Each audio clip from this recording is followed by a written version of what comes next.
Hello again, everybody, and welcome back to the Cage Rage Podcast, cageragepodcast.com, YouTube, the Cage Rage Podcast, the Cage Rage Podcast on Facebook. You can catch us on Twitter. You can email me at Chadillac at thecageragepodcast.com. You can also email Miguel at thecageragepodcast.com. This is our second Cage Rage Podcast edition, so welcome back. Leave your comments and questions below, or send it to us on email at Chadillac at thecageragepodcast.com and Miguel at thecageragepodcast.com. Subscribe and let us know that you care, and let us know how we can bring more things to you that you want to know. So we're talking MMA today. Miguel, how are you doing, buddy? Good, Chad. Thanks for having me. How's the weather in Costa Rica today? It's okay. It's about 75 degrees. It's hotter here than it is there. How do you make that? Welcome to Global Warming 101. Yeah. So we've got a lot of things to cover today, and we don't have much time to do it. So let's jump right into it. The first thing I want to talk about is the possibility of the Jon Jones return. You know more about this than me, so why don't you go ahead and fill us in on what the newsreels are saying about that right now. How's the AP talking about Jon? Well, I mean, the bottom line is he's been cleared to come back sometime in October, and he's got a 15-month suspension under his belt that, supposedly was his second suspension for PEDs and for substance abuses and stuff. You got Daniel Cormier in the news kind of, saying...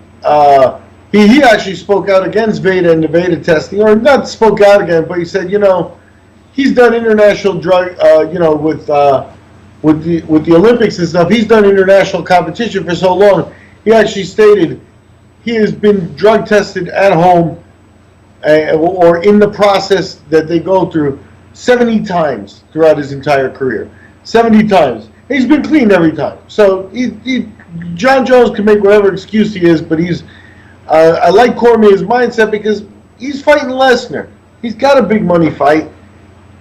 Forget the guy, forget. So what does that do? I mean, the bottom line is he's fighting Lesnar, defending his heavyweight title.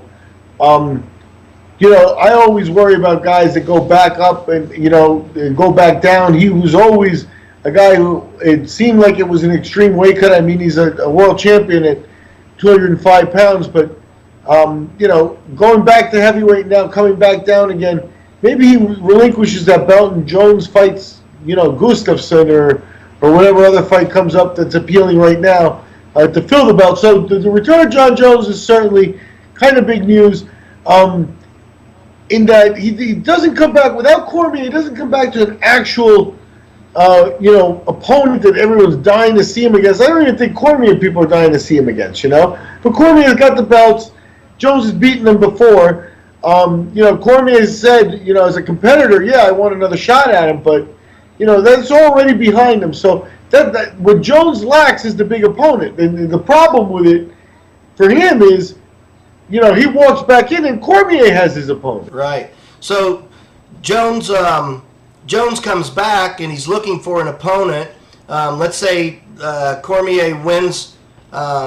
That he wins the Lesnar fight, and when he wins the Lesnar fight, he decides to vacate 205 and just decide that he doesn't want to make that weight cut anymore. Jones comes back in. He's the obvious heir apparent, and so he fights whomever they're going to put in line this time, and that's, I don't know, the arguments about how the UFC are doing their rankings right now. It's almost humiliating because it shows that they don't have any interest in true rankings. That the fact is that they're doing prize fights, which I, for one, as a promoter and a fan both, have always been for. I'd rather do prize fights than do ranking fights anyway. In my opinion, it's a more interesting way to fill the voids that need to be filled, which is MMA at some point has to grow and they have to continue to prosper. Conor McGregor can only fight once in a while, and they don't have a Ronda Rousey anymore. They're really kind of suffocating themselves trying to find that next big star. DC is a great guy. He's a fun star. He's a great champion. He's a great broadcaster. I like him in a lot of ways. And like you said, he's honest to the bone. He's proven. His mettle is real. There's nothing fake about DC. And you got to question a lot of things about Jon Jones. So it kind of brings us to this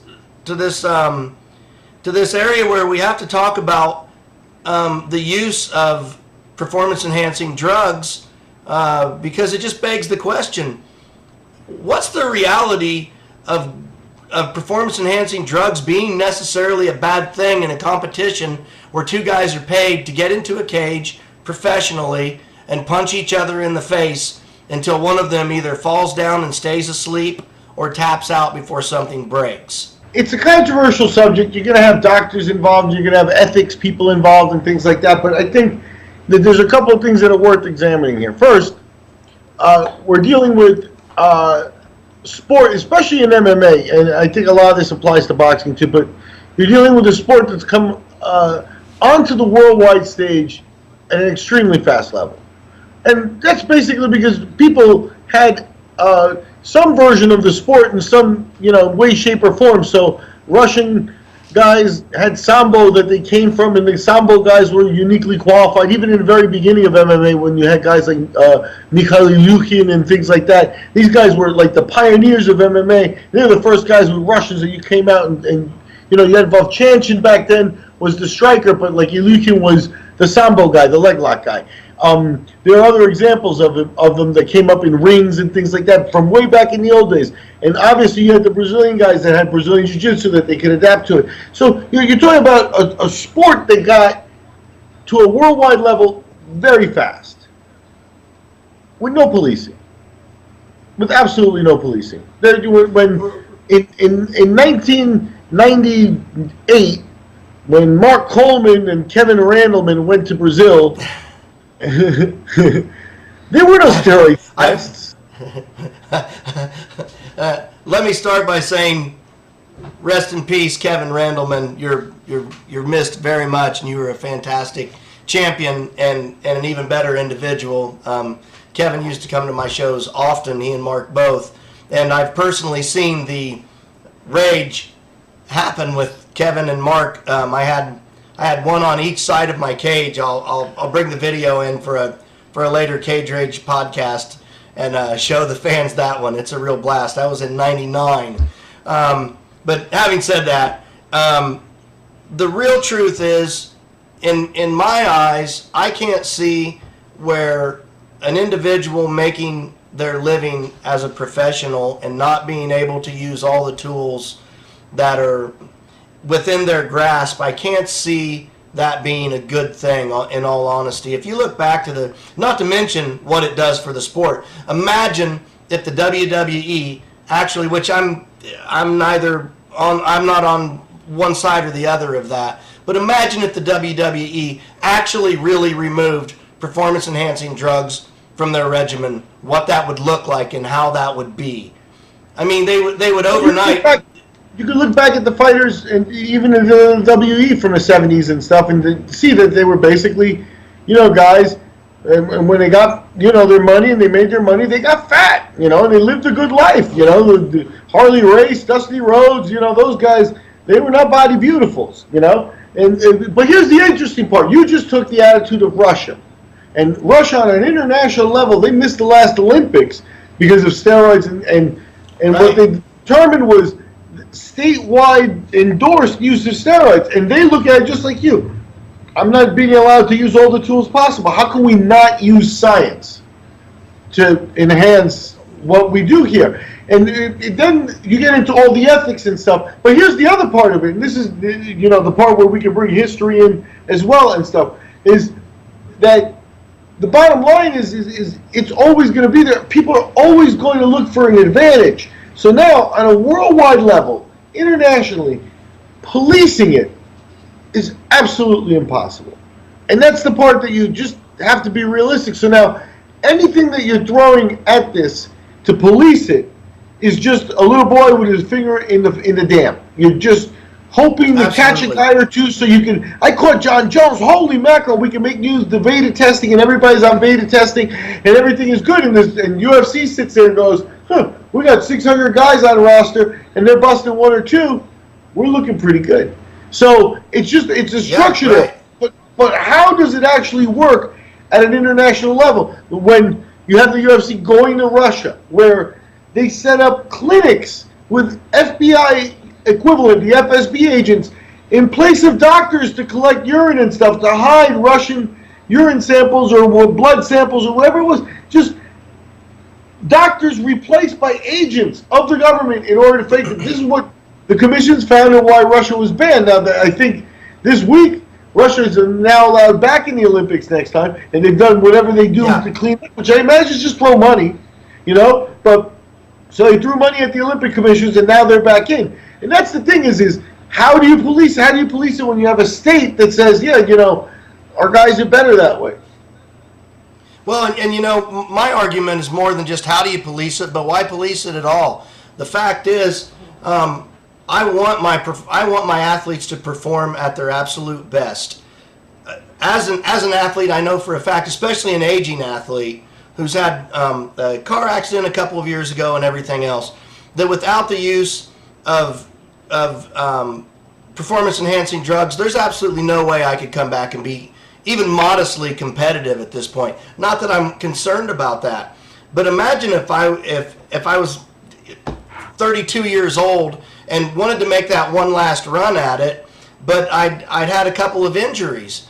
Why not allow a guy to use performance-enhancing drugs to recover?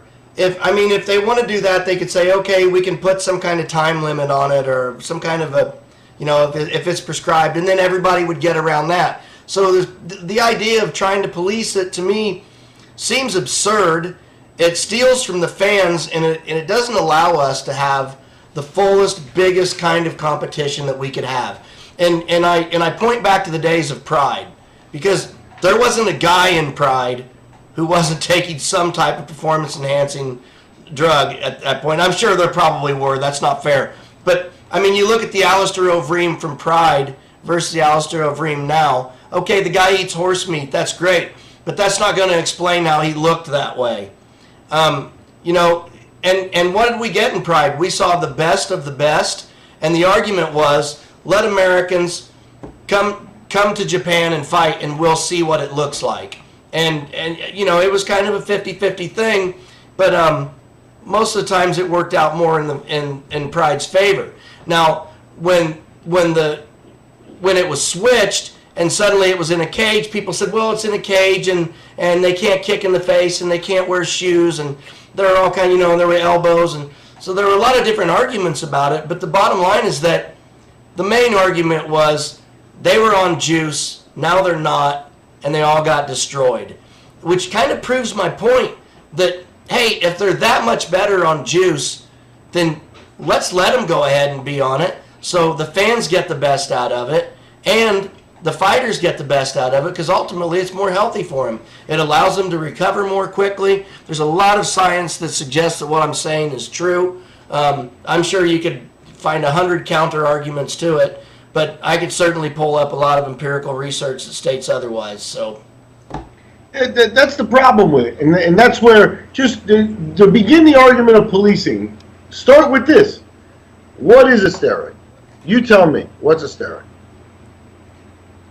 Okay, what is a steroid? Is testosterone a steroid? Does it have to be an androgen? Does it have to be in an ester? At what point do you say it is or is not? Talk about it in the simplest terms. What's a PED? What is a performance-enhancing drug for the purpose of this conversation? Steroids, the loose term for that. Well, one could consider caffeine to be a performance-enhancing drug. Here's you're getting to my point. The point is it's not a steroid. It's not an illegal item until somebody's put it on a list. Right. And so at the end of the day, there's always going to be things that are not on the list. There's always going to Diaz was covered that are not on the list. So there's going to be things that maybe under our parameters now should have been on the list, like, for example, creatine, but isn't on the list, it's considered over. And it befuddles me how you could be in a situation where the pro fighters are like, I tested positive. Yeah, but I bought it at GNC,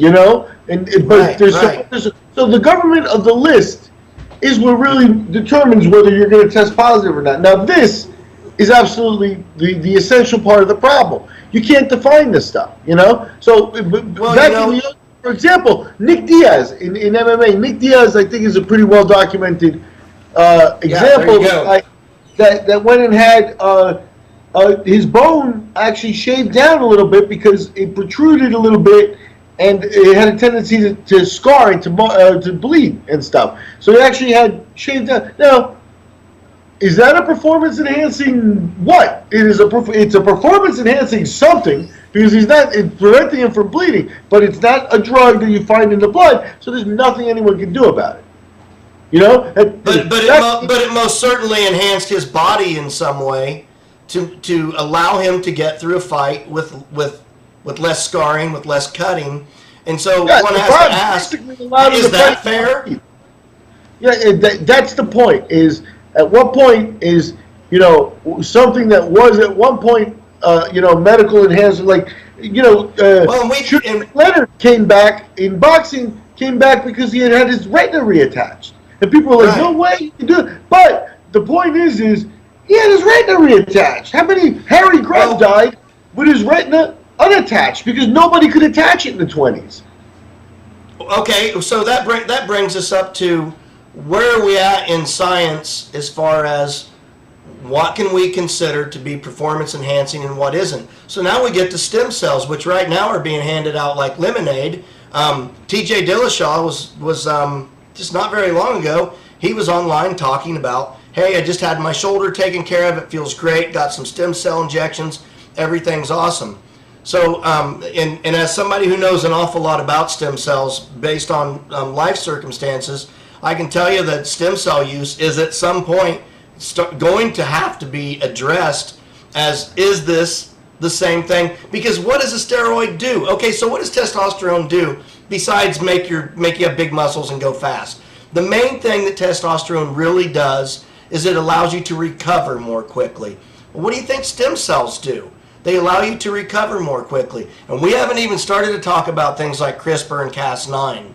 Once we start getting into gene editing, we're in a wholly different world where nothing is as it seems. I was going to say, you're right there at the point of history where, there could be science involvement at a level that you're never going to see before. I remember as a kid reading like an old graphic novel of, I think it was called Super Boxers, and it was guys that were kind of like they put on a suit or they'd fight, and enhancements were like things like bionics and things like that were going on. I may be mixing up the story, but we're getting close to that in many ways, shape, or form. But keep in mind, like just in the record of what we know, from the 20s, from the 1910s, there are boxers looking for an edge one way, shape, or form. I'm confident that boxers fought on cocaine. And the bottom line is cocaine wasn't illegal to a certain point in the United States. And these guys were looking for any type of edge. There are stories of boxers, coming up and taking a shot of whiskey. That'll wake you up. That'll get the blood flowing a little bit. But, things that you just, because of doctors and ethics and things like that, we wouldn't even do. But in the raw moment, these, in the old days, those types of things happen. So now that comes down to, a little bottle of water with a little, magic formula from wherever you get it, because that's the bottom line is you take the example of Alexander Povetkin. Povetkin's fighting for a world championship in boxing this weekend, and he's a guy who's tested a couple of times for a drug that he tested positive because he was doing it while it was legal, and then he got put on the list. And then afterwards, he said, hey, it's from back then and stuff. And he tested positive for it again. But that's the kind of problem with these guys. Plus, on top of it, how do you tell them that you can't do anymore because it's now illegal? It's been legal the whole time because nobody put it on the list. This is the same drug that the tennis star Sharapova was accused of doing. Yeah. in the late '90s, early aughts, they started to come out with these kind of GNC sort of drugs that were they were legal, and they were called six-sided steroids. So a steroid in general has 5 sides to it, chemically speaking, with your covalent bonding. But this was a 6-sided steroid, and they actually called it D-ball. But instead of it being a Diana ball, it was D and a B-A-L-L, ball. And so they were clearly marketing as what it was. And when you took it, and I've taken both, the effects they weren't as drastic and dramatic as taking Dianabol, but it wasn't that far off from it, I can assure you of that. And it was certainly, most definitely, performance enhancing. And everybody in the gym was taking that stuff because they were selling it over the counter. And suddenly you saw everybody in this one particular gym in town grow like crazy, and they were huge. And they were performing better, they were faster, these guys weren't getting injured as much, other than they had some muscle tears when they backed off the creatine, that went away. But the idea is that when do we stop deciding that we're going to tell people how to live their lives and just let the sport be the sport? We have rules put in place. We know what the rules are. Leave it alone and let them fight, and whatever it takes them to recover. And I believe this should be indicative of football, basketball, any sport. Any time that there is a professional payday, then they should be able to do whatever they need to do to feed their family, to be successful. And I, as a fan, want that. For one thing, I don't want to find out that a guy tears his knee 6 weeks out, and he could have taken juice and probably healed from it fast enough to have made the fight and still had a fight.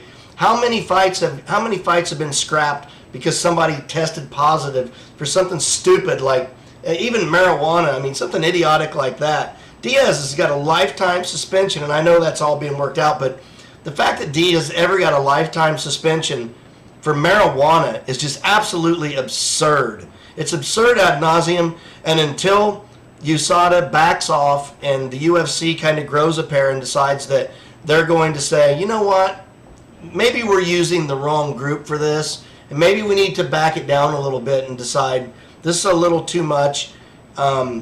It infringes on people's rights and on their ability to live their lives the way that they choose to. Can you imagine being awakened at 4 o'clock in the morning to have a guy go, I need to see you hold your penis in your hand while you do this? The whole Vanderlei Silva thing was that a guy showed up and asked him to step into a janitor's closet and pee in a bottle, and he didn't even have any proof of who he was. And that was, that is Vanderlei's version of the story. I understand that. But nonetheless, there's something funky going on there nonetheless. We can agree on that, right? So there's nothing to disagree upon. Here's the absurdity of that. And you can take the Jose Aldo situation too. Okay? So Veda and the UFC, I don't know, somebody's covering fees here, right? Because Veda and the UFC sent the guy to Brazil, so that's about a $1,000 plane ticket, 3, 4, 5 nights worth of hotels, food, per diem and stuff. The guy's got to go down there and represent, so he's probably got a suit and look good. So that's probably about $3,000 right there. So does that come out of Vanderlei Silva's purse? Who's covering that? So that's the number one thing, is the number of expenses. So now you have a guy who goes down there and, in the most, unbelievable expression of how rookie the whole situation is, he asks the guy to step into a closet and pee for him. Then all of a sudden, how do you address this? It's like, well, you probably need 2 or 3 people there. You probably need a guy to do the talking, a couple of medical guys to put the gloves on and actually, hold, juggle, get the whole PP out and do everything they need to do. Blah, blah, blah. So now you need 2 or 3 guys. Now you're at about $8,000.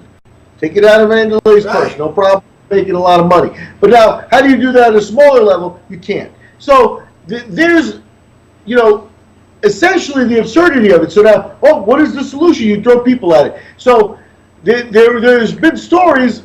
Like, for example, so I paid the guy because VEDA counts on volunteers. So who the fuck is going to volunteer in Russia?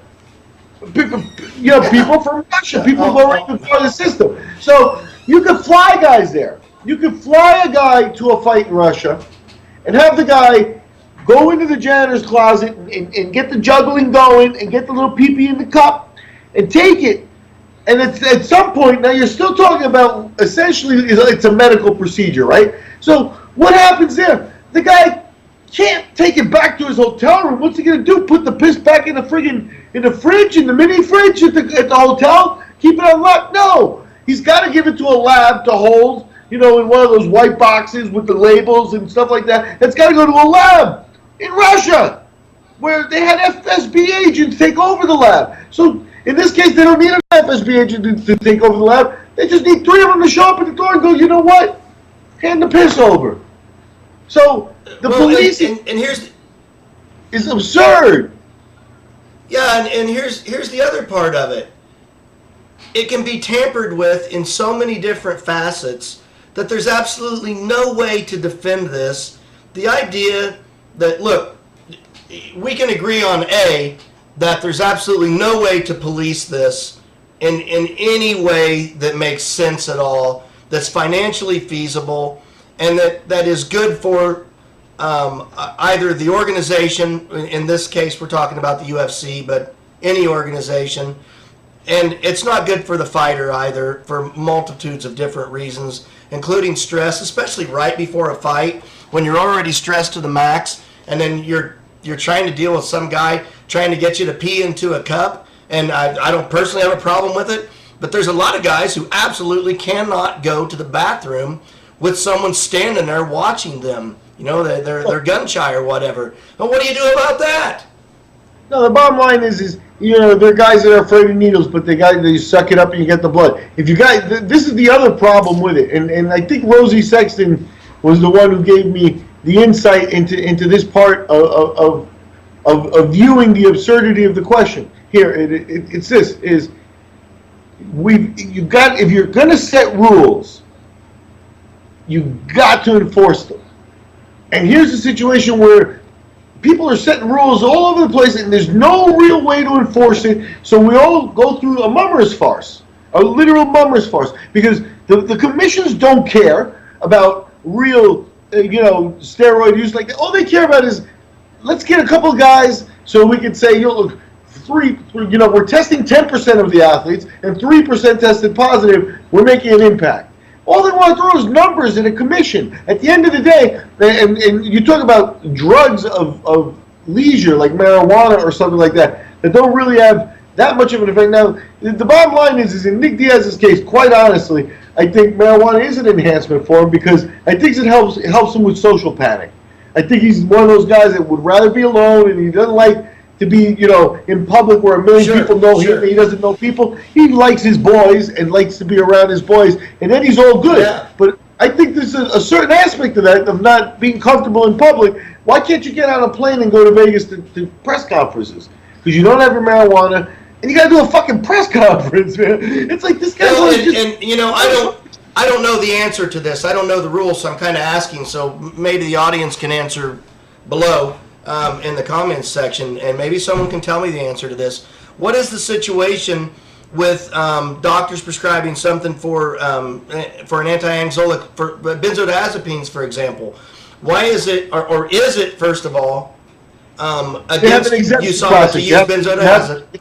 It's what Chael Sonnen got in trouble for, I believe. Is the bottom line is and now this is blown up in the last few years, and it's become much more detailed, but you have to submit a form with any and all medication and anything you're under prescription for, and have a doctor's use, and you got to have a doctor back it up and stuff like that. So you could do it.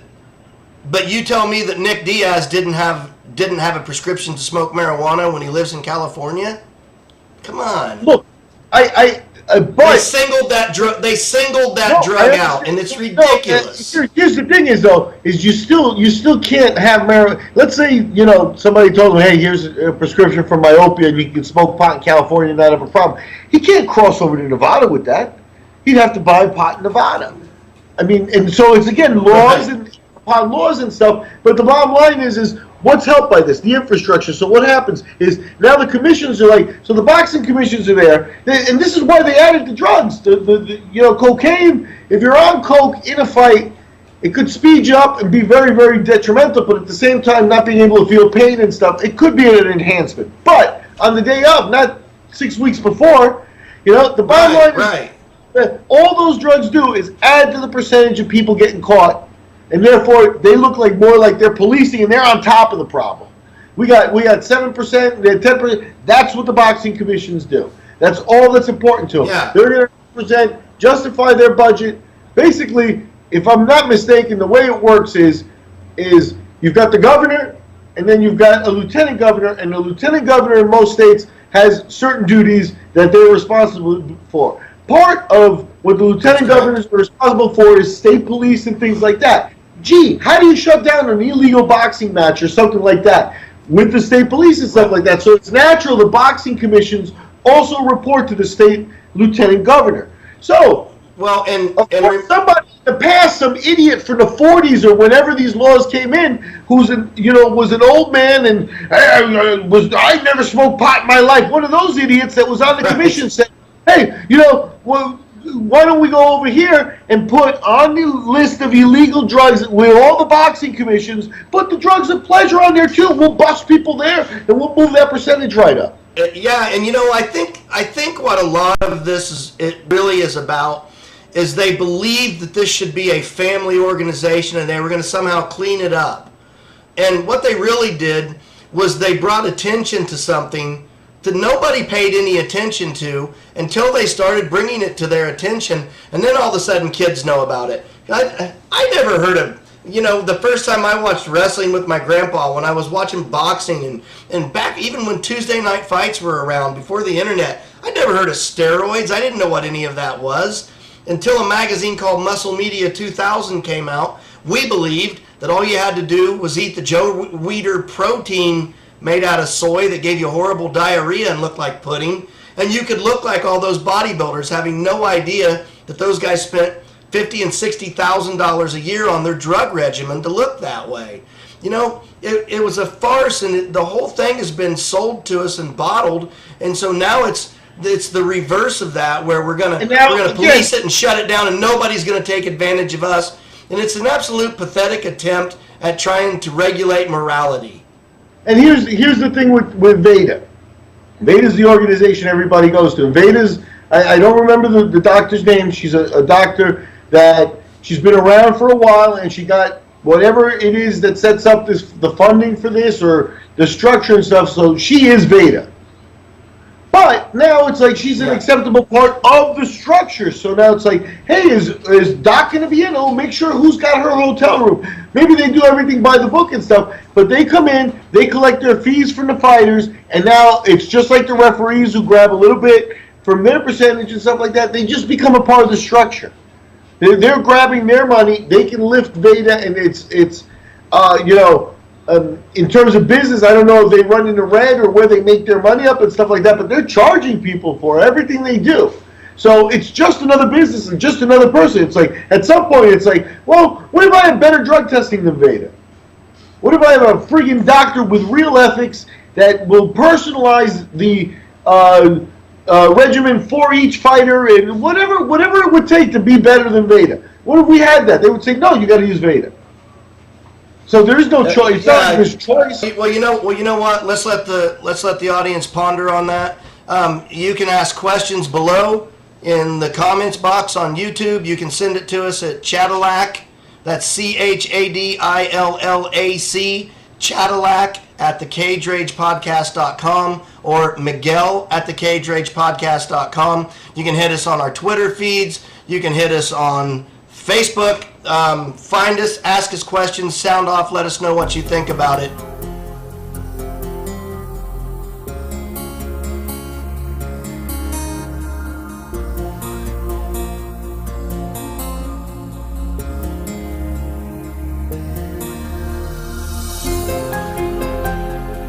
So we're here talking MMA today. Miguel, we're back. How you doing, buddy? Good. And, we did the first half on steroids, and now we're going to do the second half on whiskey. So yeah, we were talking that intermission there. So let's talk Conor McGregor and Nurmagomedov. Take it away, Miguel. Go ahead and lead us in. Yep, obviously you got, this October 6th, you got Nurmagomedov defending the lightweight championship against notorious Conor McGregor. Obviously with McGregor, at this point, he is the story in UFC and MMA. I think the UFC's banking a lot on this. I think he made major news this week with an 8-fight deal. I don't know that a lot of people thought he'd sign up for 8 more fights. But he's a man with a plan, and he also revealed he is involved in a new whiskey brand, something called Proper 12, which is his own brand of whiskey. They say he tasted it, put it out there himself. And it's interesting because you get a guy like George Clooney, who from Hollywood invested money in a tequila company and made billions of dollars off of it, or $1 billion off of it when he turned it over. So McGregor's got his eyes on bigger things still. So this fight with Nurmagomedov is very, very interesting. He's fighting an undefeated guy, a guy who by all accounts is going to be hard to beat. There's very few holes in his game. He fights in a real rugged style. He's big and physical. The mindset he brings is very tough. I don't think you can underestimate his personal background. I think being Chechen is when he was a young kid and things like that was not easy. In any way, shape, or form. I'm talking about life, not just like the tough MMA training and stuff. I mean, he's probably literally living in a war zone. Yep, and so he's experienced and lived some things that bring a unique, power to his pride and to his mindset. To him, it's a fight, but it's not a life and death fight. So I like what Nurmagomedov brings. I've seen more stylish lightweights. I like. For example, Benson Henderson, a recent champion, Anthony Pettis, I think they were a little more dynamic than Nurmagomedov, but I think Nurmagomedov is much tougher to beat. I think he's a guy who really presents a wall. So the fact is McGregor probably came back to one of the tougher fights that he could take. George St. Pierre is a tough fight for anybody, but that would have monetized so much better that, I kind of thought McGregor would lean towards something like that. Nurmagomedov, here, this is the belt that he let go, so he's never lost this belt. It's a good challenge for him, and he's spent some time. You got to assume he's ready. You've heard a lot of stuff about how he visualizes and if he sees himself doing something, he takes the steps to doing that. He's very much an athlete that uses his mind, and I think, the time off, and now he's back, and he's bringing a lot of other stuff to the table. This may be the actual best version of McGregor we get. After earning a $100 million payday, too, that's a little bit unique because, for example, if you look at the boxers who fought Mayweather, they all fall off immediately afterwards. They got the payday, right. And none of them really, you have pictures of Maidana, the Argentinian guy, he fought twice, and, Maidana fought him at 147 pounds, and Maidana might be 260 now. You know what I mean? And he doesn't care. He's enjoying the life, and he deserves it. He deserves his money. I'm not putting him down. But I'm saying, once you've made the big payday, to refocus, hey, it's time to accept that McGregor's got something that's bigger than UFC and MMA. The UFC went along, signed an 8-fight contract with him, basically to ride his coattails. And they don't have anyone else, no one even close, who generates that interest, We'll see if now the second version, the second comeback is as interesting. Because, how many times can you make your mean face at the camera and do the McGregor show? What twist is he going to bring that's different? You know what would be a twist? Knock Nurmagomedov out. That'll let you extend your lease on talking. Here's the thing with McGregor. Say McGregor loses this fight. He can say, yeah, I'm going back down in a weight. Or, I took the hardest fight I could take. Or I've been off. He's kind of in a no-lose situation in a lot of ways with this. Whereas, on the opposite end of things... All he has to do is show up. All he has to do is not get knocked out in the first minute. And he's doing all right. And keep in mind, here's the other part about McGregor. For all that you like to say, and I remember with the Nick Diaz fights, there was a lot of stuff, about his training, how he's not ready, and Irish maybe being, boxing heavy, not ground heavy. There was talk about it, but I think he's beyond all that stuff now. I think he's shown himself to be pretty versatile and pretty complete at what he needs to do. But at the same time, to bring it back at the level he is, to knock Nurmagomedov out, that's what he needs to do in order to keep this thing going. But if he doesn't, maybe he does it in the second fight, just like with Nate Diaz. The bottom line is he lost the first Diaz fight, didn't really hurt him, then he moves in, and then he beats him. And now, there's a thing to be said. As I was paying respect to the way he's come along as a martial artist, at the same time, he's come across good people. The touch butt guy is probably gone, you know what I mean? But he's come across good people with the mindset to do a fight. So, well, that happens when you have $100 million in your pocket. The first fight, how much is he going to be really looking to change for the second fight? Whereas McGregor has reinvented himself. So McGregor is here on an 8-fight deal. All he's got to do is get to a second fight with Nurmagomedov, so he can bounce back from a win. He could lose and be more popular. Imagine. You're absolutely right. Imagine he's doing okay in the fight. Imagine he's doing okay and they're in round 3, maybe even won a round, right? But he didn't even need to win a round. But he's doing all right. He survived, and he gets cut and the fight gets stopped. Does nothing but help him. There's no doubt that we'll get the fight again.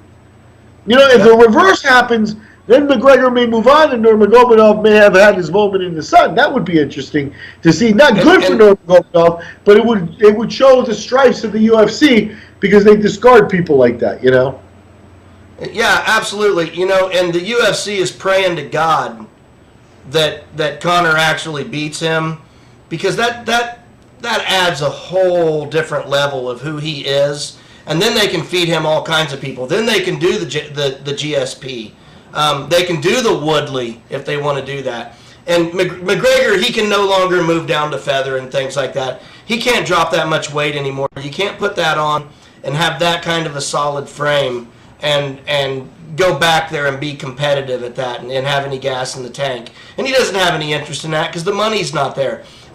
You'd mentioned Pettis before. Can you imagine Pettis and McGregor right now? I don't see that as even being a real fight. I see that as kind of a run-through where McGregor dominates him start to finish. But we can talk about that in a minute. What I will say is this. He has $100 million. That means that he can hire whomever he wants to come in and work with him. He's got 400 guys lined up that are his punching bags so that he can learn every single different way to defend against wrestling that there is. They brought in the best of the best in every way that they can. He has supernatural-like training at this point compared to Nurmagomedov's ability to do what he's continued to do, which is very one-dimensional. As good as it is, and I'm not taking anything away from what he does. It's amazing. But it is one-dimensional in that he sort of has a style, and that's what it is, and we can expect him to do that. We're not going to expect him to reinvent the wheel or reinvent himself in any way. Whereas McGregor, we don't know what we're going to see yet. And that's fascinating for the fans.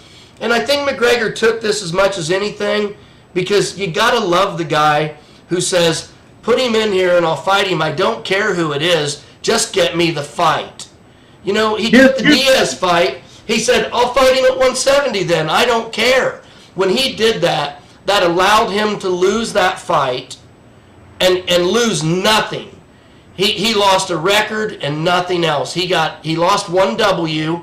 He got more zeros behind his name from it, and he tripled what the comeback fight was in terms of how many zeros were behind his payday. I mean, He did everything right by losing that. But I don't think that happens with Nurmagomedov. I don't think that he can lose this fight, at least lose it badly, and necessarily be the same thing. He'll still be a draw, but it's going to take something away from him. And if he loses twice, then it really hurts his commodity. Nurmagomedov's style is going to be such that, first, it is hard to get McGregor to the ground. At this point, is looking to stay up. And then, now looking to stay up, the other guy likes to come forward and grind you and grind you and grind you. And what that doesn't take into account, and a word that I'm sure it's been tossed around because everybody likes to talk McGregor, but really, the thing I think he deserves the most credit for is his precision. Because if you look at Aldo, he took Aldo out with one punch. If you look at what killed Eddie Alvarez, it was McGregor's precision. He only needed a couple of punches to stop him and kill him, And so I see Nurmagomedov as being a little slower. He's going to be very susceptible to being, if he's coming into getting that one punch precise. And then we'll see if, his chin holds up. If McGregor's got the power that translates, or, if he can't take this guy out. We'll see. But I think that's going to be the basis of it. I hope I'm not putting you on the spot too much here, but I don't know the stats on this. What does Nurmagomedov actually walk around at? What's his walking weight? That I don't know. I would say he's definitely a guy who, in the future, we might see in the welterweight division. But I don't know. He's not cutting 30 pounds, right? I would say he probably between fights gets to 190. Okay, well, yeah. So I don't know that for sure, but just judging by his he stature, is the bigger. In other words, I'm asking: is he actually the bigger fighter when it comes down to it? I don't know. And it's got to be yes, right? McGregor's frame, McGregor's frame is different. McGregor's is big up here in the shoulders and stuff, whereas the other guy I think is more of a big hip kind of wrestler, like bottom heavy kind of guy. So it's hard to measure when you see them together. McGregor actually looks pretty much an equal, but I'm not sure that's quite the case if it comes down to it. Right. But that'll be very interesting to see in the fight. I don't think that I don't McGregor at this point. You have to give him credit for his physicality. I think his physicality adapts to several weight classes. So I think like I said, we're going to get a good version of McGregor here. He's coming to win. It would be best if he won, but I think if he lost, there's going to be a game plan there. 8-fight deal is an 8-fight deal. It's not like, well, he lost the first one, let's cut him. UFC isn't going to do any of that. The UFC is begging him to come back all the time. They're begging him not to retire. They're banking on it, as a matter of fact. So listen, a couple more things before we wrap up. Hey, first of all, if you're a fan of the Cage Rage Podcast, go to cageragepodcast.com and subscribe. Below is a comments button. Tell us what you like and what you don't like. Ask us questions. Hit us with your best shot. Try and stump us if you can. Miguel's an official historian in boxing. Both of us have been involved in the MMA business since the 90s, and we've been professionally involved in MMA since, I have since 99, Miguel since 96? 7. So we've been there since the beginning. I've personally worked to pass legislation in the state of Indiana. Miguel and I have worked together to do every kind of boxing commission process imaginable. Miguel was responsible for the AFC, for Bodog, for the MFC, for Euphoria, and that list goes on and on and on and on. And I'd like to say real quickly, without embarrassing him too much, because he would never say this himself, he's also single-handedly responsible for making sure that UFC fighters, and all fighters for that matter, get the pay that they deserve. Because prior to Miguel spending way more money than anybody else was spending, fighters got whatever they could get, and they were grateful to get it. When we first met, and Miguel told me the offer that he was offering, I was staggered by it. I couldn't believe that somebody would actually pay us a lot more than that. He's to be commended for that, and I want to get that out on the first show. Thank you, Miguel, for raising the awareness, raising the competitiveness, and raising the bar in general in MMA, and helping us build this into the beautiful sport it is today. I appreciate that. The only thing I got to say about that is I bet most people would say I probably paid too much. My promoters would certainly say that, a lot of the sponsors and stuff, but I do think you get what you paid for, and I think at the end of the day, that's what the respect was to the fighters. When you're paying somebody and you're putting on a show that's a little bit more than just a bar show, you're trying, you got to deliver the fights too. You got to have a guy who's going to show up, and he knows he's in against your main event guy, but you got to have him there. You got to have him finish the show, put the show on, and give people what they want. And I think paying people for hard work is something I never really took it easy on people. and that also comes with looking at it as a sport. You know what I mean? It was a gradual, like everybody gets a little bit. It wasn't like an overpay or drastic overpay of certain stars or anything like that. I mean, if they paid their tickets or whatever, you know, it's a long time. We'll discuss it a million times over. But you know, like I said, I don't think I overpaid. I think that we raised the level and that people appreciated it. And it's not like anybody, you know, is retired on money I gave them. Well, maybe not. Kind of depends on how you look at it. Okay, so anyways, hey, let us know what you think of the show, thecageragepodcast.com. Subscribe below. Let us know, thecageragepodcast.com's flashing across to you all the time so you can see it. Look us up. Let us know what you think of all this. If you're on YouTube, comment below. Tell us what you think. Send us everything you've got. We want to know who you are. We want to know everything about you. And we want to be able to answer questions that nobody else can answer. Try and stump us. We double dog dare you. It's Chadillac, Chadillac, at thecageragepodcast.com, and Miguel at thecageragepodcast.com. Miguel, anything before we sign off, buddy? Hey, do you want to check out boxing news? Check out thesweetscience.com. You can check out my boxing commentary along with Frank Laterzo at theboxingchannel.com.